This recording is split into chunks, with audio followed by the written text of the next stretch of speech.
Welcome to True Crime with Strategiceyes.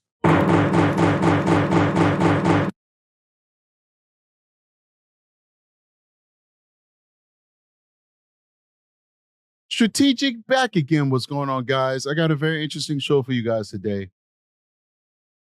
I want to expose you to something that I find very disgusting, but I think it's probative, and I think it's worth you guys seeing. I want to show you some pictures. I want to show you pictures of Stephen Stearns. I've titled this show Body of Lies. This man is the epitome of lies, deception, evil. I want to show you these pictures not just because they're probative, because they show us evidentiary value in this investigation. But I want to show it to you because I want you to see Stephen Stearns in his most vulnerable position. And this position is the best part of our criminal justice system when we collectively as a society take our power back, the power that the abuser took from the victim. I want to show you some of the survivors out there, what a perpetrator looks like when he is being brought before the people and justice is in the process of being served. But we hit a kink in the road. And the kink in the road is while I was preparing this show, that I wanted to make it nice and short and sweet for you guys because we're going to do our 2-hour live tomorrow, which is Sunday. So stay tuned for that. I started listening to the interview with Madeline Sotos School Counselor. I started also listening to the interview with Madeline Sotos' best friend. What I have to say is these interviews are compelling. And the information there far outweighs the investigative reports, the summaries that were generated by these detectives. The information in those summaries pale in comparison with the boatload of information that you find in these interviews. So I want to do something. We're going to do something today. We're going to play the counselor's interview. And after we're done with the counselor's interview, that is when we will go into the body of lies. And for those of you who just want to see the pictures and you're obviously not a real true crimer, if all you want to see is pictures, I will put timestamps in this video so you can skip over this interview. But if you are a true and a real true crime connoisseur, you don't want to miss 1 minute of this show.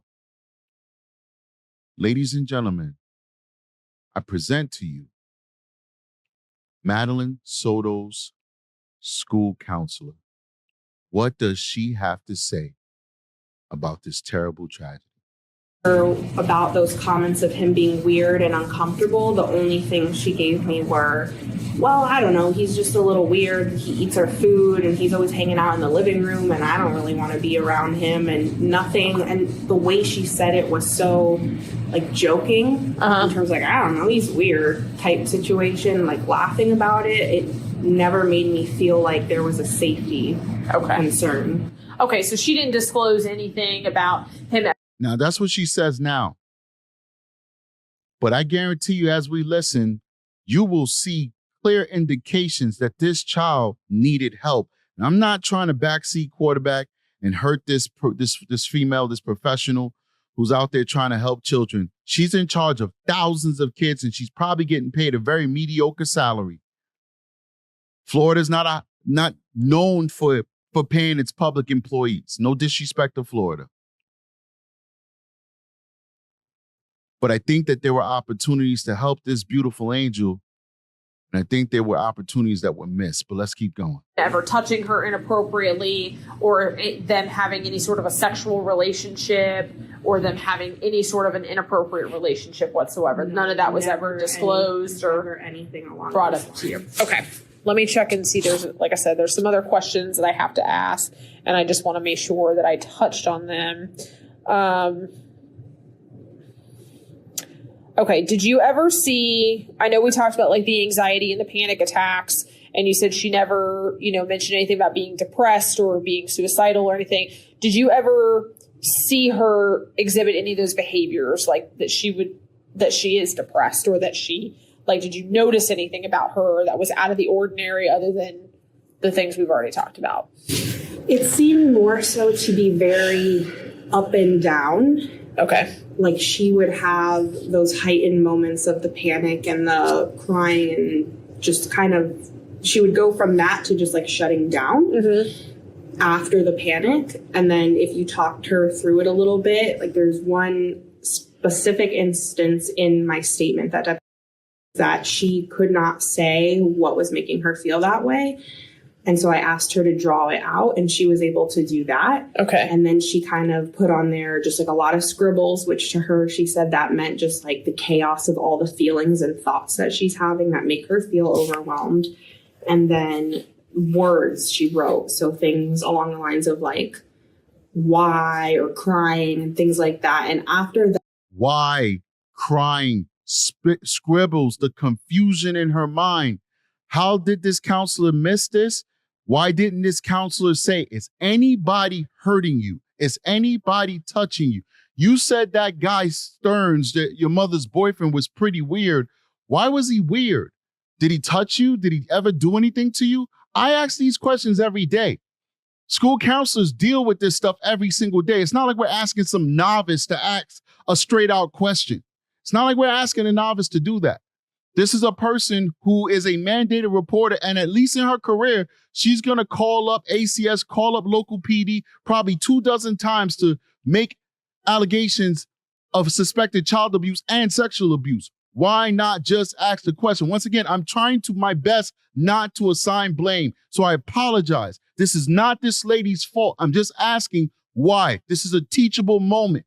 How we can do a better job collectively as a society to protect these children. Maybe we need the Madeline Sotos Act that will retrain people and give more resources and ensure that no child gets left behind. We talk about no child gets left behind, like for educational stuff, make sure kids pass their grades. How about we start focusing on the mental health and the safety of these children?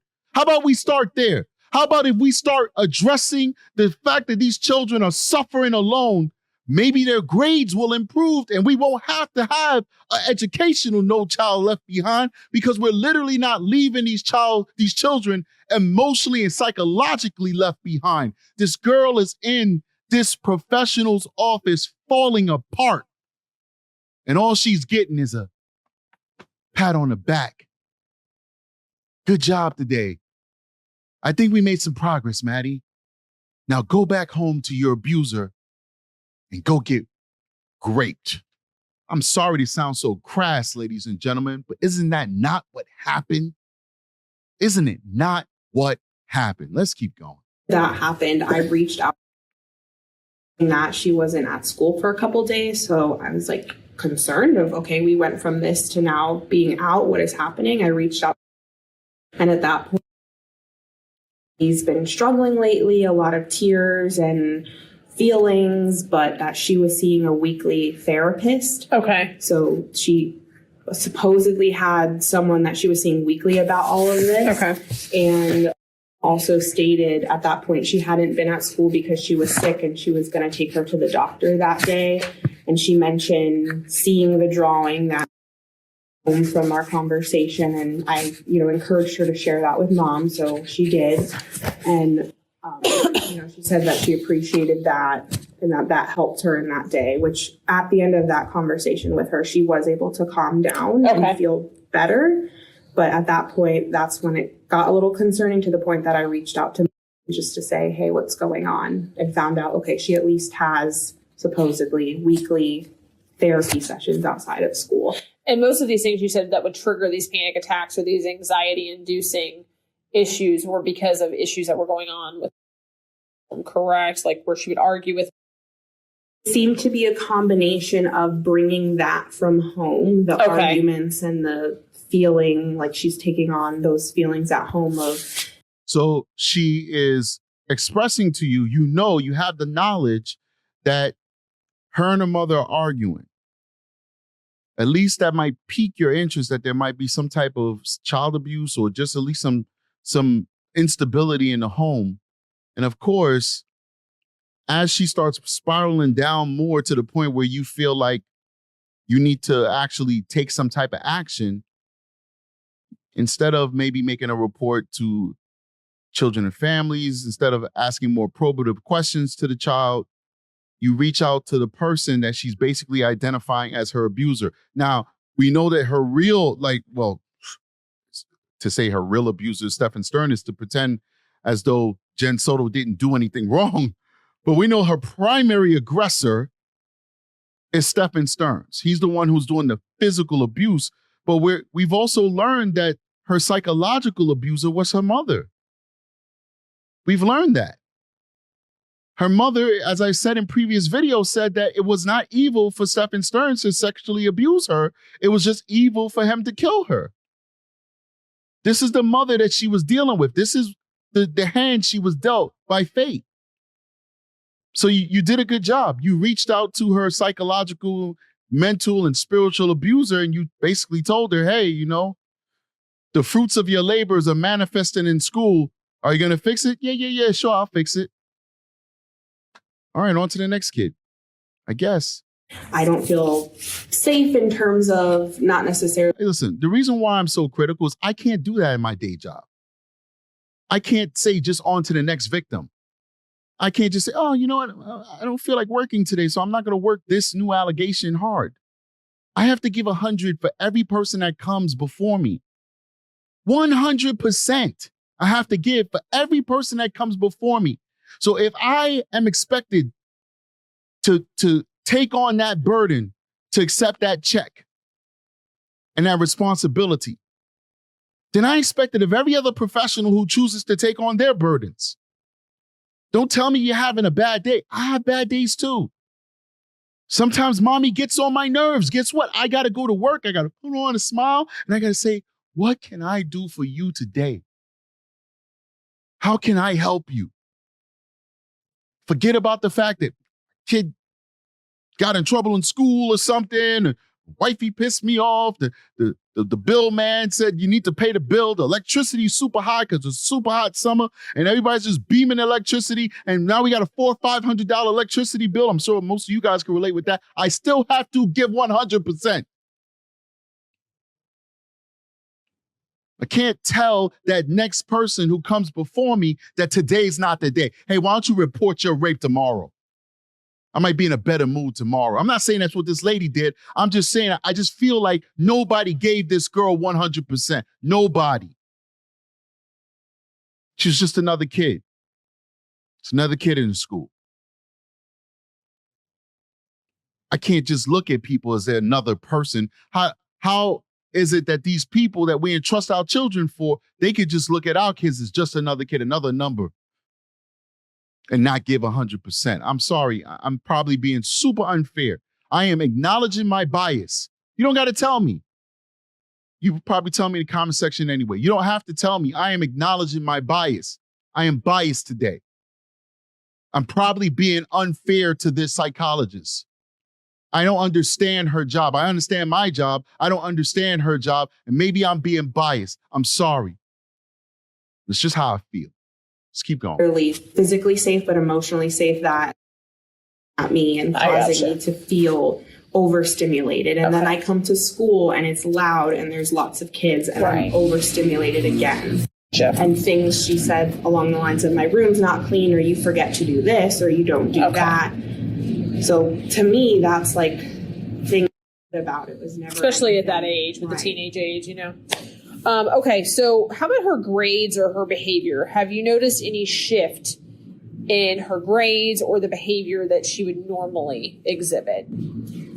Grades have seemed stable. We've been working on, in our check-ins, kind of coming up with strategies because of her ADHD and in terms of getting her missing work in to bring up the grades. And she seemed to be making improvements with that since around December, when she started reporting things are better at home, at school. Our last check-in was February 6th, I believe. And at that point, she was very happy that day. I called her down just to do our check-in, and she said things are going really well. She feels really happy. Things are better. They're better at school. And that was the last time we had a check-in. Once again, patterns. Maybe these folks aren't trained to look at patterns. Somebody comes to me, I'm asking them about their past. I'm asking them about their interactions with folks. Many of these people are known to, meaning that you know who the person is that hurt you, that assaulted you. I'm asking about your history with this person. I'm asking about patterns with this person. What have you done with this person in the past? Have you ever been romantically involved with this person? Sometimes the answer, in most instances, the answer is yes. Sometimes no, I don't know.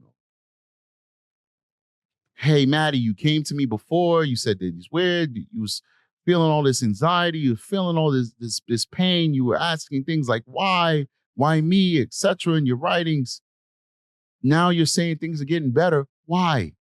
Can you tell me what has changed in your life recently that made you feel that made you start to feel better, that you feel has lifted the burden from your shoulders? Talk to me, Maddie. Maybe she'd have said a lie.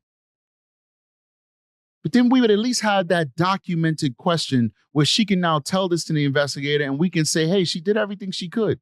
She asked the right questions. Maddie came down and said, hey, life is better. And the therapist said, all right, great. Sounds good. I'm happy for you. Now on to the next kid. No why. Why is it better? No probing. On to the next kid. Let's keep going. And that was because of the strategies that you had kind of given her to help her. Yeah, she had been getting some of that work in. Her teachers are working with. You know, I mean, the investigator did a terrible job in that question because it wasn't even so much a question, it was a statement. She gave the therapist an out. She didn't have to do that. I don't even know why she did that. She gave her out by saying, well, was she happy now because of all the strategies you gave? What would make you say that? So now, naturally, when you give somebody an out, they're going to take it. Even if that wasn't the direction that they were going to go before, they're going to take it. We only give people an out when we want them to accuse themselves. So you did it by accident, right? It was a mistake. You had bad judgment. You're a good person, and good people make mistakes, man. It was a mistake, wasn't it? I'm giving you an out, but that out is to incriminate you. Yeah, I'm sorry. I didn't mean to do it, but it happened. I gave you that out and you took it and you incriminated yourself. She gave her a positive out. She gave her an out that saves her from any culpability by saying, oh, I thought that the reason why Maddie was doing good is because of the things that I gave her when I was working with her. The detective gave that to the counselor. The counselor should have given that herself. The question should have been from the detective, why do you think that change occurred? And let her say whether it was because of the coping skills that she gave Maddie or whatever else was on her mind. But the detective gave her an easy one. She threw her a softball and the therapist knocked it out the park. That was an amateur move. Let's keep going. With her because she has the IEP, and she said that she used the strategies at home to talk about when we're calm, let's talk about what it's like when we're not calm and how that makes us feel. Home run. She said she was able to successfully do that. Good. That's excellent. Okay. Home run. I know. Good. That's excellent. Good. Yeah, because you just pitched her a home run. So she did exactly what's in her field. She just started all that mumbo jumbo jargon and all that stuff because you gave it a home run. Good job. We talked a lot about kind of just briefly mentioned with her. And I know you've only known her for a short period of time, but you haven't noticed a dramatic shift from when you first met her to now that's negative. Like, have you? Correct. When this first came up, my first thoughts are, oh, things have been better. So okay. I'm like, so it's surprising to you, it sounds like. How did we get to this point? Yes. Okay, so there's nothing that would stand out to you that would make you think that. Yeah, I do want to touch on that. First of all, a big shout out to the docket. This audio is from the docket, and now he's adding some commentary. But before he jumped in, and I'm going to try and skip that because I want you to go watch his show for yourself so you can get that audio and that commentary from him. But the detective's questions are bad, and I'm sorry. I guess I don't know this detective. They may be awesome in other interviews. I think I've heard them before, and I wasn't that impressed. The males, oh my God, the male detective. I forgot exactly which interview it was. I think it was with the parents. Excellent interview. So, and the second interview he did with with Jen, excellent. That detective is a pro, man. He really nailed it. So she asks her a question by giving her a negative, like, so there's no reason, blah, blah, blah, blah. You know, like, you don't ask a question like that. You ask an open-ended question. You gave the answer before you asked the question. Once again, you're throwing ground balls at the person and you're giving them the answer already, and they're just running with the answer that you gave. So let me run that back just so you guys can understand what I'm saying. Listen to this. Briefly mentioned with her, and I know you've only known her for a short period of time, but you haven't noticed. Once again, you're giving her an out. I know you haven't known her for a short period of time, so I'm not expecting much from you. Why ask that? I mean, I'm not saying that you're supposed to interrogate this person like they're a criminal. But when you're trying to get information, you want people to talk. You want them to give you more than what they're willing to give. You want their subconscious to speak for them. You want them to feel like they're in control of the conversation. You don't want to lead them in these type of situations. It sounds like she's doing a DWI stop where she's leading, a drunk person to get an incriminating statement. You ask very short, succinct, open-ended question, and you let the person bloviate. So I know you haven't known her I know you only known her for a short period of time. That's an out. I'm not expecting much from you. It was a translation. It's a dramatic shift from when you first met her to now that's negative. Like, have you... Correct. When this first... Let me go back. I know we talked a lot about, kind of just briefly mentioned with her. And I know you've only known her for a short period of time, but you haven't noticed a dramatic shift. She's once again, that's what I was looking for, the second one. She's once again, but you haven't noticed a dramatic, she's once again giving an answer. And once again, people are subconsciously going to grab onto that. They're subconsciously going to grab onto that, and they're going to give you the easiest answer, which is the answer that you're suggesting. They're not going to go out on a limb. Remember, once again, subconsciously, she may not even be thinking this. She's thinking like, hey, I want to help as much as possible because such a sad case is Maddie's sort of situation. But she also subconsciously is thinking, let me make sure I'm not saying anything that's going to hurt me professionally. Let me make sure I'm not saying anything that's going to make anybody believe that I dropped the ball. So believe it or not, even though you would think that this therapist, the school counselor, would want to be as forthcoming and cooperative as possible, she does have her own competing narrative, or how should I say, agenda. She has her own competing agenda, and that agenda is to paint herself as helpful as possible and as professional as possible, and that she did everything she could have possibly done for Maddie. And that may or may not be true, but that is her agenda. Let's keep going. From when you first met her to... We're going to skip a little bit because we don't want to get dockets. The last date that you met with her? February 6th. And that was the date that she was like, hey, things are getting better. We're using these strategies at home and all of that. Got it. Okay. We were supposed to have our next session to follow up this week. Okay. And obviously I haven't been able to do that. Okay. Is there anything else you can think of that I have not asked you that you want to relate to me while I have you in here? To me, the only things that are just sticking are the comments of he is weird and I don't like him. And I wish I had more information to say where that came from, but when I asked that, all I got was he eats our food, he hangs out in the common areas. Okay. I mean, if a child doesn't trust you, and if you don't properly preface your questions by letting this child know that you can be trusted and that you care about their well-being, you're probably going to get nothing. So at this point, I want to transition the show to what we came here for initially, the body of lies. I want to show you guys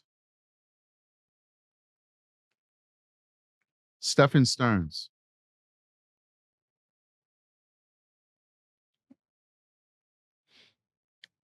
Notice here, clearly looks like he's got some defensive wounds there. This could have been bite marks, scratches from her trying to fight for her life. Notice that's on his fingers. That could be her trying to pry his fingers from around her neck. We know now from that leak that she was asphyxiated, that she was choked to death. Just getting notified as I'm recording this video that the autopsy was released. I'm not sure if it's the full autopsy or just the notes that were released. We'll get into that. We'll check into it and we'll get back to you guys. But this definitely looks like defensive wounds to me. More defensive wounds on his hands. Cuts on his thumbs. When you're trying to take somebody's life, they're going to leave marks on you. They're not going to go into the afterlife, without a fight. And clearly this little girl fought as best she could to get away from this animal. Stephen Stearns is an animal. More defensive wounds on her hands.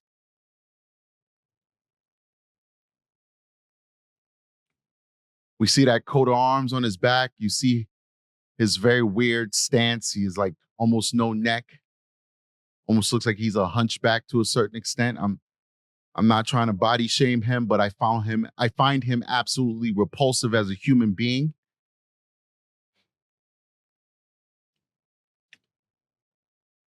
More pictures of his hands. And now we go to the book bag. I want to show you these before we end this show. Remember, for whatever reason, he doused the book bag with paint. This is the infamous white crock, the one that Jen Soto lied and said that she saw her daughter leaving the house with the white Crocs on. It turned out that one crock was on her feet and the other crock was in her mother's room. So Jen Soto lied, but apparently she did not lie enough to be charged by the Osceola County District Attorney's Office. More pictures of the book bag, the tire that he changed that is obviously a bald tire, not well maintained, that was thrown inside of the garbage along with Maddie's belongings. You can see that the tire was stripped and destroyed from being driven on flat. This links in with the father's testimony, Chris Stern, when he talks about how Stephen Stearns called him and said that he drove the tire to the point where the tire was shredded and totally destroyed because he drove it flat. There's more pictures of the tire inside of the garbage. More pictures of the garbage that was dumped out that these brave officers, these talented, brave, and selfless officers had to suit up in Tyvek suits. Maybe. Sometimes you don't even get that. And they had to go digging in people's trash. There are probably needles in that trash, feces in that trash, animal feces, human feces. Where do you put your child's diapers? You put them in the trash, right? Rotting food, maggots, etc. They went digging in that trash to get that evidence, to bring justice for Maddie.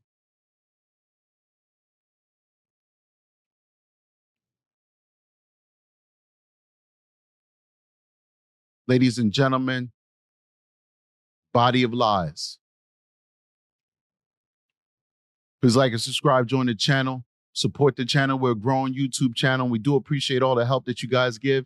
Make sure you hit that like button, you hit that subscribe button. And even if you're the type that doesn't like to leave comments in the comment section, that helps us with the algorithm. So at least say what city and state or country you're calling from. We'll appreciate that. And if that's too much to ask for, at least put a thumbs up or a smiley face. That's also engagement. We're out here trying to give a voice to the voiceless. I'll see you guys on the next one.